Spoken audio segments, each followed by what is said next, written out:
Hello, my name is Nicole, and thank you so much for taking the time out to listen. Today, I titled this message, When the Enemy Attacks. When the Enemy Attacks. And some folks are going through much right now, and they are definitely under enemy attack in mind, in body, in spirit. When the enemy attacks, this sort of thing can take place in a simple conversation. You start talking about something that may be appropriate or inappropriate. And the next thing you know, the enemy is coming up with all sorts of ways to get you to say some more or to do some more, because sometimes the enemy will get you to do some things that you feel are nice, you feel are good, are righteous. Okay. But as you know, Satan will flip anything around that is meant for good into something evil. I thought about a particular dream that I had, and I'm not going to get into all the details, but I thought about a particular dream where I saw what should have been a solid wall ended up being a cracked glass that stopped just above the baseboard of what should have been a solid wall. And behind that was these lobster-looking things that looked more like something that was out in the desert, like scorpions, but they were like a hybrid, a lobster and a scorpion type of mix. And they were sucking, it looked like, sucking on this glass, just having their some type of suction things on these like tentacle types of things that came out of their heads, and trying very hard to break the glass. And I'm thinking to myself, why are you trying to break this glass? Why are you even trying to come in here? Wouldn't you be out in the sea somewhere? Anyway, these large, and in the dream I said bottom feeders that reminded me of large roaches. They were scaling this glass, and the cracks were coming, but they weren't able to come in. So I went over and I aggravated one of them because I wanted him off the glass, like when you see a fly that lands on a glass. And I pushed him or tapped on him from the glass. And he dropped down, but when he dropped down and fell down at the bottom and then crawled through the opening that was just above what should have been a baseboard. And he comes in and he's frantic. And I remember saying, oh, he's fearful. He saw a bug that was just kind of crawling along, took one of his tentacles, snatched it up, and like paralyzed him before he ate him. I then take some type of metal device, I don't know what it was, and I drop it on him and I crush him. And of course there were some things that come out of him, fluids. And meanwhile, though, there were still others, though, that were on the glass. But I knew not to go over there aggravating them, because if I aggravated them, they were going to go down to that opening, which was not closed. And then, of course, the dream got interrupted with one of my sons knocking on the door. Now, I will tell you that when I went to the Lord with that dream, he told me about how we will have foundations set. Foundations in different areas of our lives where they're solid structures, okay? People in construction can relate. You need a solid framework in order to construct a building. You don't just throw it together without a blueprint. You have some type of plan, okay? But when this structure was built, and I did in the dream take a look at this structure, it had areas where it was not completely fixed, more specifically the walls were built up. And so when there's that opening, the outside likes to come inside, right? We know this if we've ever had cracks or holes or what have you, where bugs, rodents can come in. You've got to fortify your walls, saints as well as sinners. You've got to be able to have the type of foundation where maybe if there are cracks, the outside still can't come in. You might have to come up with new walls. You might have to reconstruct an old plan into a new plan that's more solid. You might have to look at your conversations a bit closely and make sure that you're not saying anything that might cause a crack in your foundation, in your walls.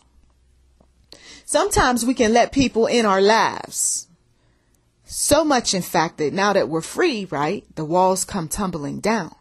But there are those walls that do still need to remain.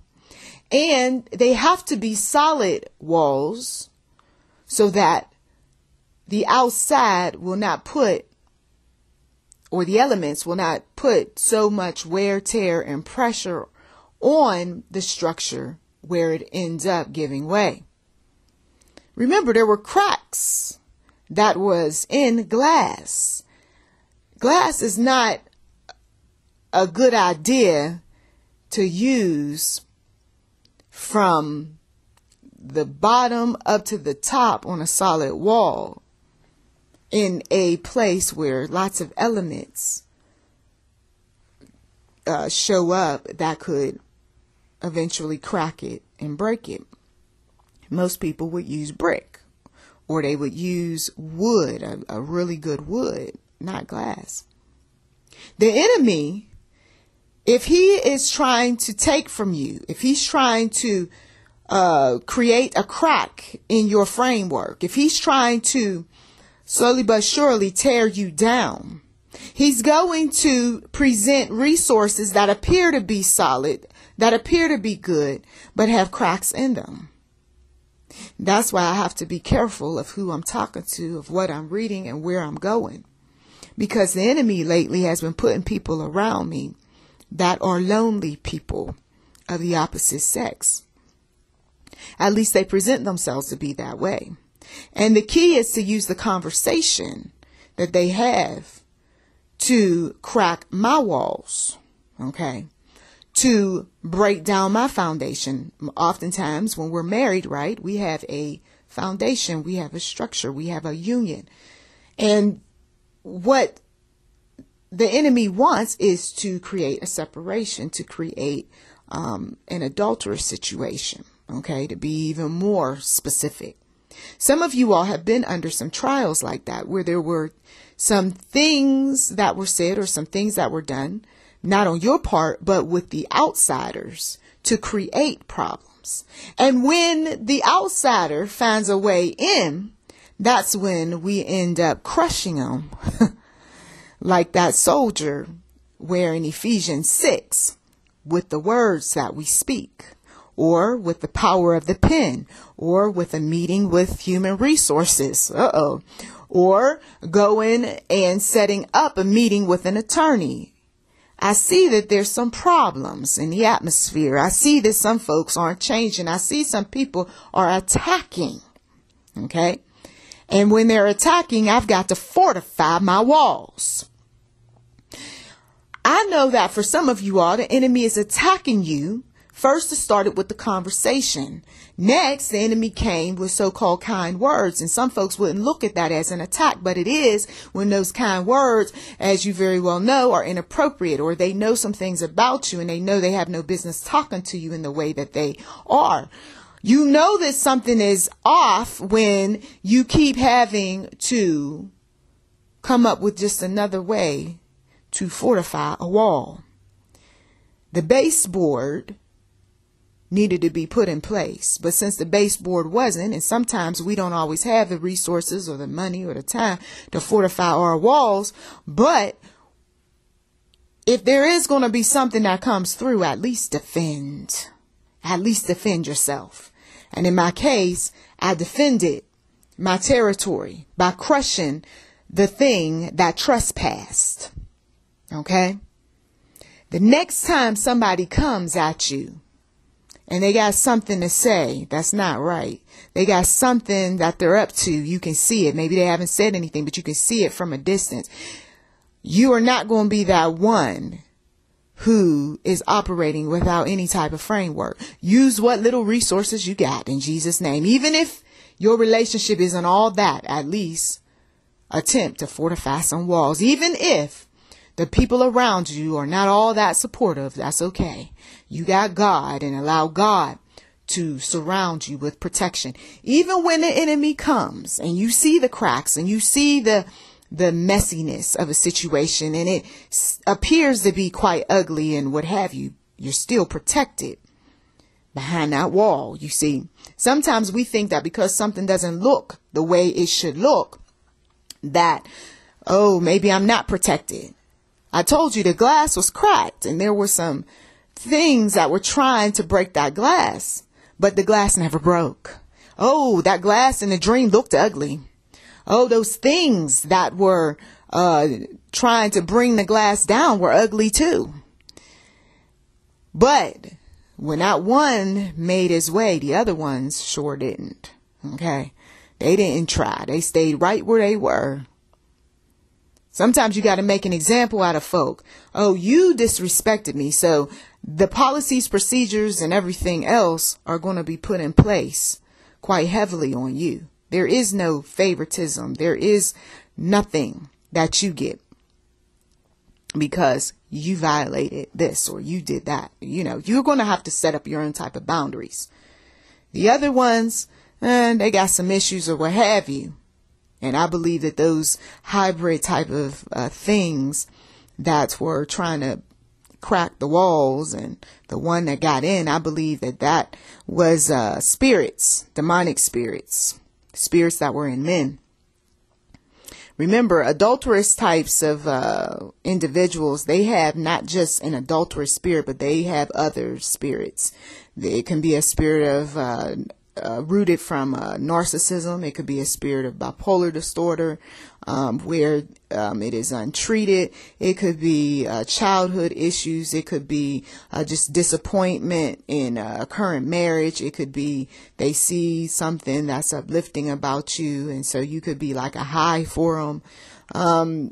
There's so many factors that are going on with some of these people.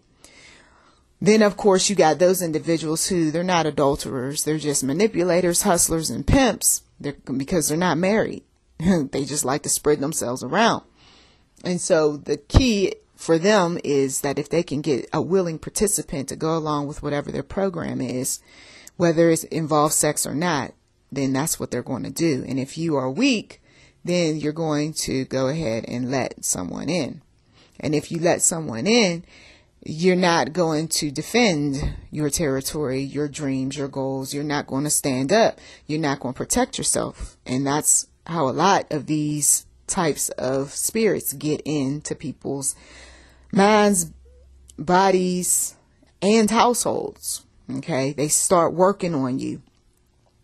They start working on you through the conversation. Then they start working on you physically. Then they start coming up with ways to so-called help you, or they may do that before anything else, and then they take what they want and then they move on.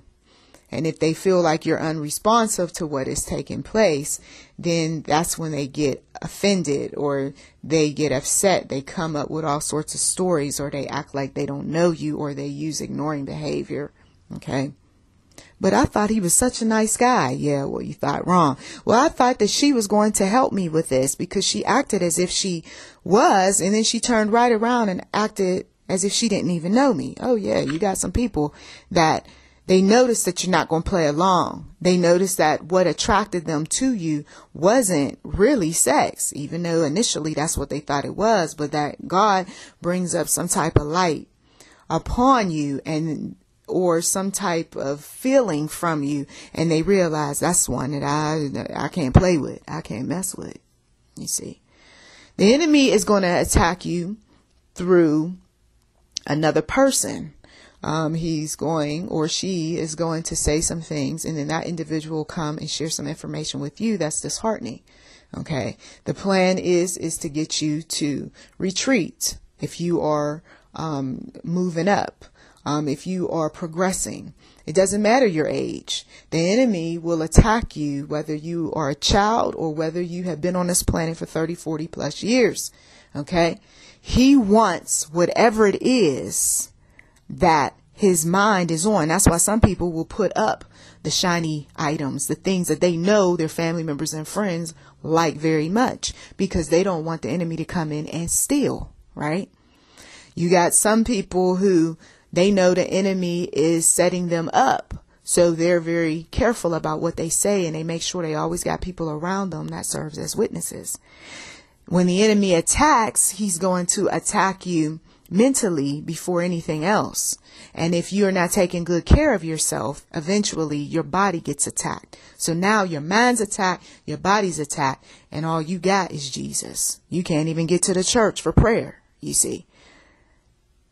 Some people open themselves up to enemy attack because they simply played on two sides of the fence.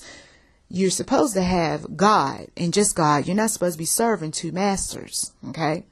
But we have those that say, well, I get benefits when I'm working with these Christians. I get benefits when I'm over here working with these Satanists. I get all sorts of goodies when I'm working with people in between.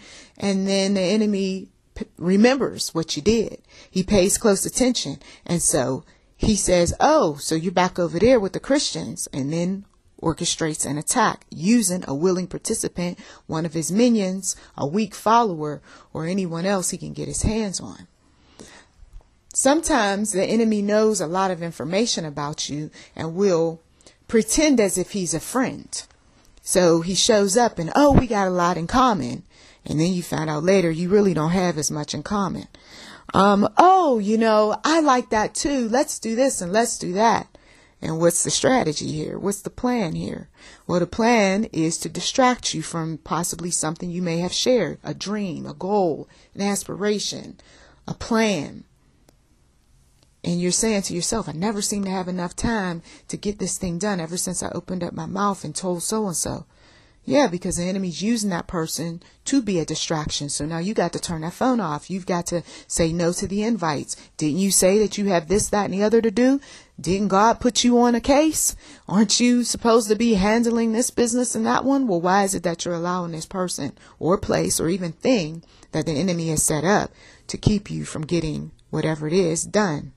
Some folks have been accused of being like the enemy because of how they handled the attack. The enemy comes cursing, the enemy comes being frustrated and bitter, and so you pick up on those things, and now you're acting like him. Okay, we've all had our shortcomings, and when we fall into that attack, then it just makes us more susceptible to being tromped on. Okay. It can be your money being tromped on. It could be your physical body being tromped on. It could be just people verbally assaulting you or what have you, because you opened up yourself by using enemy tactics to fight the enemy, as opposed to using God tactics to fight the enemy. Okay, so enemy is around, enemy does attack, enemy will use the most unlikeliest people to get close to you before all you know what breaks loose. If you find yourself every time you turn around, something is happening that's upsetting, go to the Lord, ask him, Lord, what's going on? Can you please give me the strength, the wisdom, whatever it is that you need to be able to fight up against this enemy? There are those seasons of winning, but then there are those seasons where you feel like you're losing. So make sure that you stand strong, stand firm, knowing that God is with you every step of the way. Be in prayer for yourself as well as your brother or sister in Christ. Also, read Psalm 91 if you haven't in a while, and pray that psalm to the Lord. I thank you as always for taking time out of your busy schedule to listen. You've been listening to YouTube NM Enterprise 7. Subscribe today. Also, if you haven't given, we do welcome donations, and blessings to you.